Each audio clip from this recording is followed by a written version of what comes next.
One Okay. question that came up to mind here is because obviously you see what a lot of people are doing in the industry, what would you say are like the common or biggest mistakes e-commerce owners are making? Is it, for example, that they switch too late from a Stripe to a alternative payment processing option? Or what are like the main things where if you, for example, would have someone in front of you who is looking to make it as good as possible, what you would recommend them to not make this mistakes? There's a lot of mistakes that are made. I think one of the common things that I see is, and again, this isn't like a knock on the community, right, or anything like that. I'm an older guy, so being in my 20s and stuff like that, my motivations were different. It's trying to get rich quick with your business.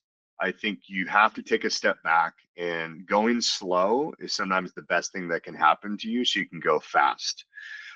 What I mean by that is that sometimes when you scale a lot, right, you get that adrenaline rush, you get the money, right? Things are happening very quickly, but then the problems start to happen very quickly, and then they bubble up and they compound, right? I can't tell you enough how valuable like having somebody like yourselves or a consultant working alongside you when these things happen, even if it's something proactive, right? Like we have very discounted like consulting services just to talk strategy. We even have a free academy to give you these insights for free, right? Like, we have 20, 30 modules. We can just send it to them and say, hey, listen to these 20, 30 modules. It's just trying to take a step back and ensuring that you have just the technical and operational chops to handle the scale that you're getting at, right? And I think it's you want to fail sometimes, but going so far ahead of yourself sometimes can be a bad thing. I don't know if that answers your question. I think it's just more not trying to get too over your skis here and just taking your time and just making sure, okay, I hit 50,000 this month. Let's do 70 instead of going from 50 to like 500. Like that's crazy.